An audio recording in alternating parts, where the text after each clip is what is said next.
අද මම හදන්න හදන්නේ බෝල්ඩු මාළු ටිකක් හදන්න යන්නේ. දැන් ඒකට මම මුලින්ම කරන්නේ මේ විදිහට මාළු ටික තම්බ ගන්න දානවා ගම්මිරිස්. මේ වගේ දානවා තලාගත්තු ගම්මිරිස් කුඩු මේ දාන්නේ.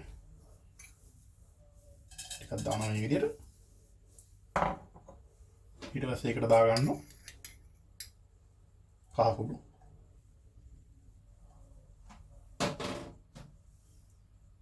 ලුණු කුඩු.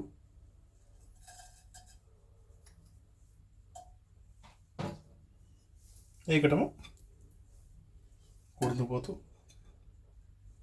හරහාම නැටි එනසා ඊට අමතරව මම ඉඟුරු ටිකකුත් දා ගන්නවා. හොඳ සුවඳක් වගේම රසකුත් එනවා. ඒකටම දා ගන්නවා තව පොඩියට කපාගත්ත රටු ලුණු.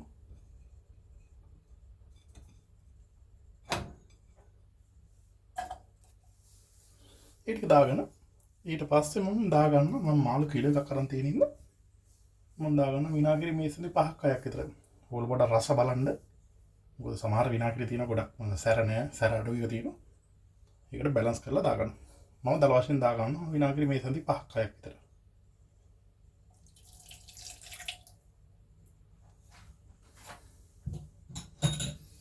මේ විදිහට දාගෙන මම හොඳට මේක කලවම් කරගන්නවා.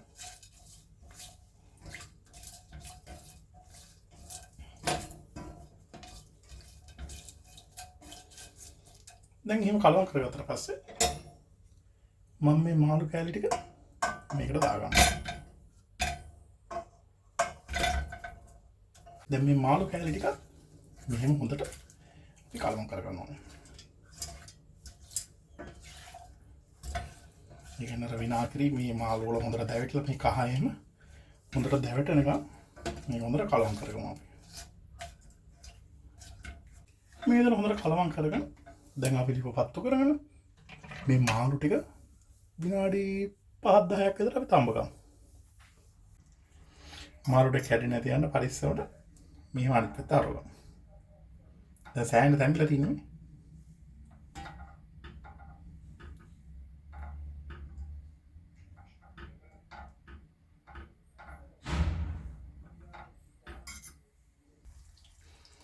ඕන දැන් අපේ මේ මාළු කෑලි ටික ගන්නට හැදිලා තියෙනවා. දැන් අපි මේකේ මේ මාළු කෑලි ටික වෙනම අයින් කරගෙන මේකේ තියෙන මේ ග්‍රේවි එක තියෙන්නේ මාළු සම්බගත්තු ඒ ටිකත් අපි වෙනම අයින් කරගන්න ඕනේ.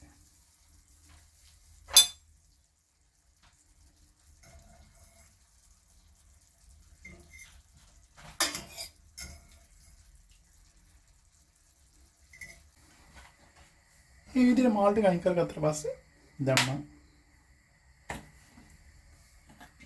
බාට්ටියට දාගන්නවා මේ විදිහට තෙල්.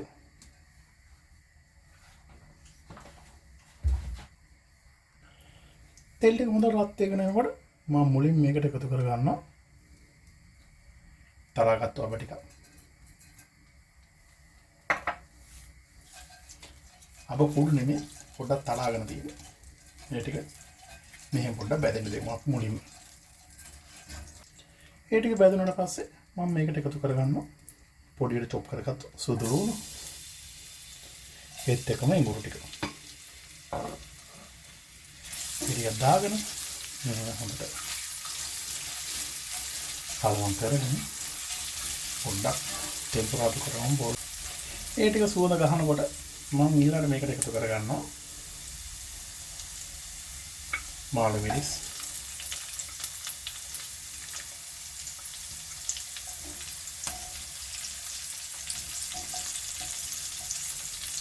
අමු මිරිස්. රට ලුණු මම මේ විදිහට මේ අර මුදු ආකාරයට කපාගෙන තියෙන්නේ. මේ විදිහට එකතු කරගෙන මෙහෙම හොඳට කලවම් කරගන්න. කලවම් කරගෙන පොඩි වෙලා ටෙම්පරාදු කරගන්න.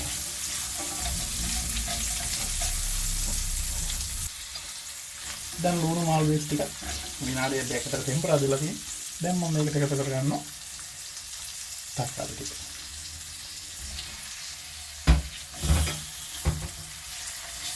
ගොඩක් වෙලා මේ කරගන්න එපා. තක්කල් දෙට්ටිය දාගෙන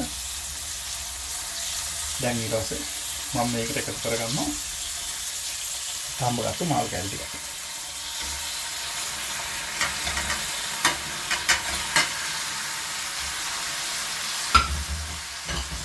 ඊට පස්සේ මේ දෙක කලවම් කරගෙන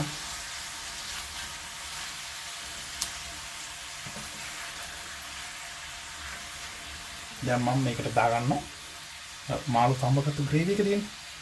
ඒක එකතු කරගන්න.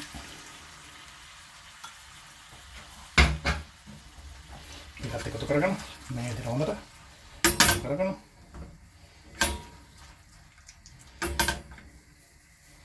දැන් ඒකටම මම දාගන්නවා පොල් කිරි කෝප්ප කාලක් භාගයක් විතර. මේ විදිහට දාගන්න.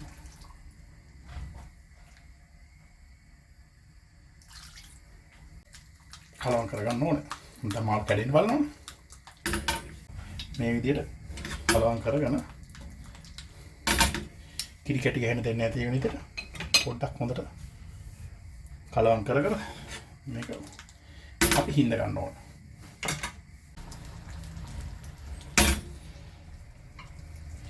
සැරෙන් සැරේට මේක දෙපැත්ත මාරු කරගන්න. මෙතන එක පැත්තක් විතර මේ දෙන්නේ. දැන් මේක හොඳට අර කිරි රසයි විනාගිරි රසයි සේරම හොඳට උරා ගන්න ඕනේ. ඉතින් මෙන්න මේ ගානට ඕල් දැන් පේනවා. දැන් ගානට හැදලා තියෙන්නේ මේ හොඳ කොකරි එකක් හැදලා තියෙනවා. ස්ටු එක ගානට හැදලා තියෙනවා. ඕගොල්ලන්ට මෙන්න මේ ගානටත් බා ගන්න පුළුවන් ලිපෙන් මේක. එහෙම නැත්නම් තව ටිකක් තියාගෙන තව ටික ග්‍රේවි එක ගන්න දාගන්නත් පුළුවන්. මට අර පොඩ්ඩක් මේ ලික්විඩ් ගතියට ගන්න ඕනේ. පොඩ්ඩක් අර කරි එක ගන්න ඕනේ නේද? මම ස්ටු එක මෙන්න මේ ගානට බා ගන්නවා. ඉතින් මෙන්න මේ විදිහට තමයි රසවත් විදිහට බෝල්ලු මාළු වලින් ස්ටු එකක් හදාගන්නේ. ඉතින් ඔයගොල්ලෝ try කරලා බලන්න. නැවති වීඩියෝ එකකින් මම නේද ඔයගොල්ලෝ හැමෝටම සුබ දවසක්.